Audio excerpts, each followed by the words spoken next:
तो अब हम मालूम करेंगे कि एसआईआर में कैसा इंक्लूड करना है। एसआईआर के जरिए से आपका नाम नई वोटर लिस्ट में आने के दो तरीक़ेकार हैं, या आप मैपिंग के थ्रू आ सकते हैं या फिर आप डॉक्यूमेंट्स के थ्रू। तो ये दोनों ही तरीक़ाकार है जिससे आप अपना नाम एसआईआर की वोटर लिस्ट में दाखिल करा सकते हैं। तो पहले हम मैपिंग देख लेंगे, उसके बाद में हम डॉक्यूमेंट्स पे जाएंगे। मैपिंग यानी आप लिंक करना, अपने नाम से 2002 की वोटर लिस्ट के नाम से जोड़ना, लिंक करना या जोड़ना या मैपिंग करना या कनेक्ट करना, ये सारी एक ही बात है।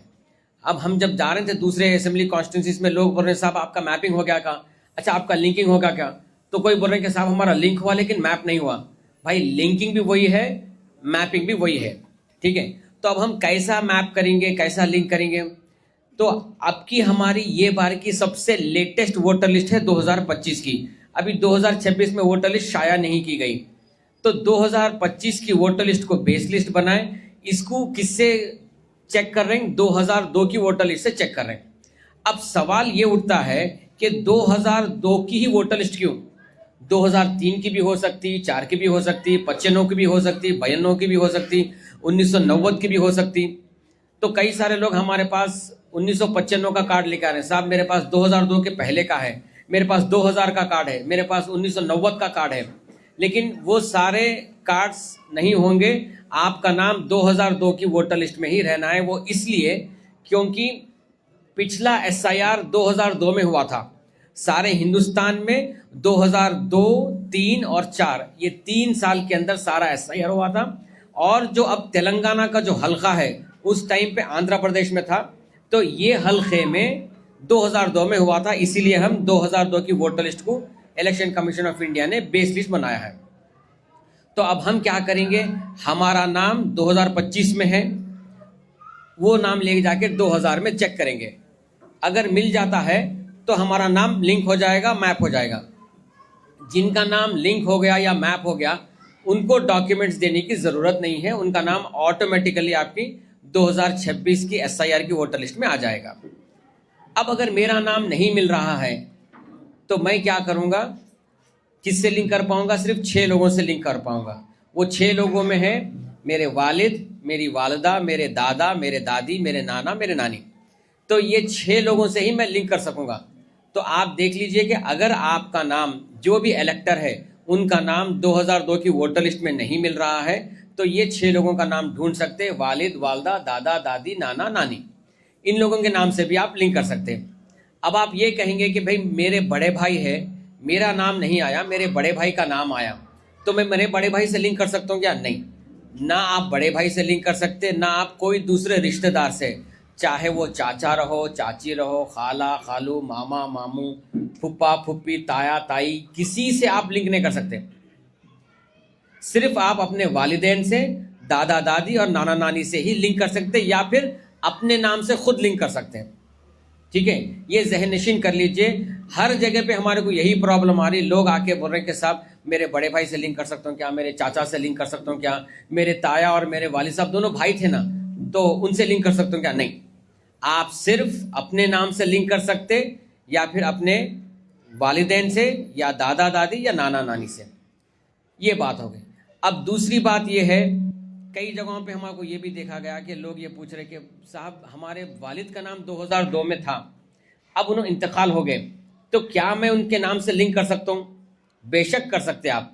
ये ज़रूरी नहीं है कि 2002 में जिसका नाम है उनका जिंदा रहना या इनका फौत हो जाना, ये कोई ज़रूरी नहीं है। बस उनका नाम 2002 में है, आप यहाँ पर लिंक कर सकते हैं। चौथी मुश्किल ये आ रही है हमारे को कि लोग बोल रहे हैं कि साहब हमारी लड़कियों को हम शादी करके दूसरे स्टेट्स में चले गए। कुछ लोग कर्नाटका चले गए, कुछ लोग महाराष्ट्र चले गए, कुछ लोग करीमनगर, दूसरे डिस्ट्रिक्ट मेदक, महबूब नगर, आदिलाबाद, निज़ामाबाद, ऐसे डिस्ट्रिक्ट्स में चले गए। तो उन लोगों का क्या करेंगे? तो हमको उन लोगों को बुला के यहाँ पर कराना है या वहाँ कराना, कैसा कराना? तो साहब ये देख लीजिए कि जो शख्स जहाँ पर है, जिस घर में रह रहा है, जिस घर में उसका वोटर नाम है, एज अ वोटर नाम है, उसी घर से कराना है। फ़र्ज़ करिए अब हम कुछ लड़कियां यहाँ से शादी हो के बाहर चले गए, तो उनका अगर नाम मिल रहा है तो उनके डिटेल्स भेज दीजिए। वो लोग वहाँ पर जहाँ पर उनकी रिहाइश है, तो वहाँ पर वो लोग क्या करेंगे, बीएलओ को बुला के मैप करेंगे। वैसे ही कुछ लोग हमारे महाराष्ट्र से, कर्नाटका से निकल के यहाँ पर आ गए। कई सारे लोग यहाँ पर हमारे पास बिहार से भी निकल के आ गए, उत्तर प्रदेश से भी आके हमारे बहादुरपुरा असेंबली कॉन्स्टिट्यूंसी में है। तो वो लोग ये करना है कि वहाँ के जो डिटेल्स है, वोटर डिटेल्स, जैसे कि असेंबली कॉन्स्टिट्यूंसी का नाम है, नंबर है, बूथ नंबर है, सीरियल नंबर है, ये जो डिटेल्स है वहाँ के लाके यहाँ पर मैप कर सकते हैं आप। तो जो घर में आप रह रहे हैं, जो घर में जो बूथ में आपका नाम है, वहीं पर आपकी मैपिंग हो सकती। पांचवी बात यह है कि अब मेरे घर में 10 वोट हैं।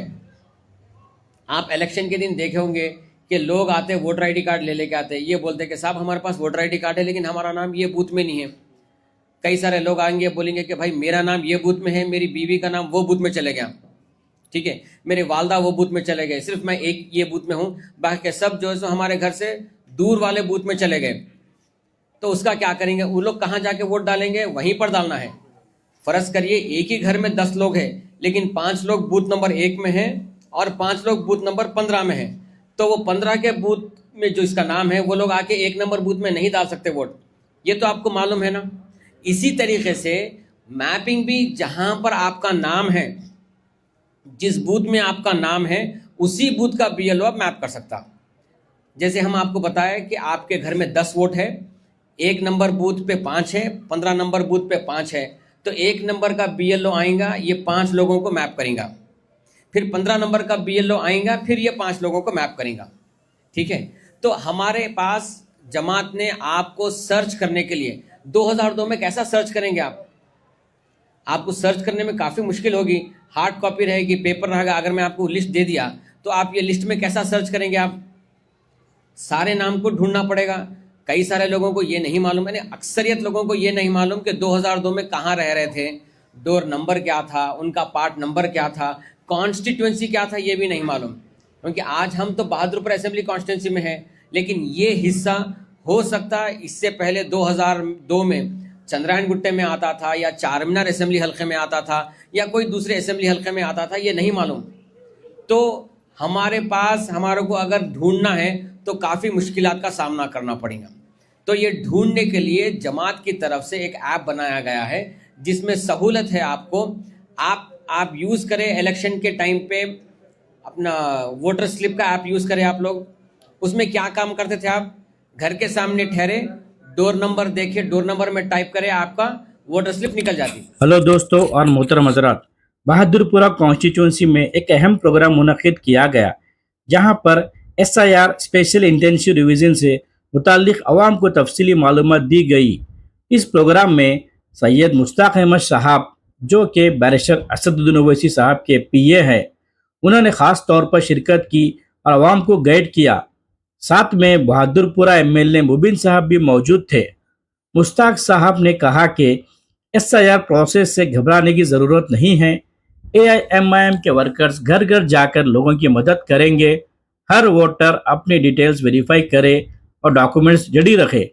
अगर किसी का नाम वोटर लिस्ट से हटा दिया जाए तो उसको दोबारा ऐड करने का प्रॉपर तरीका बताया गया।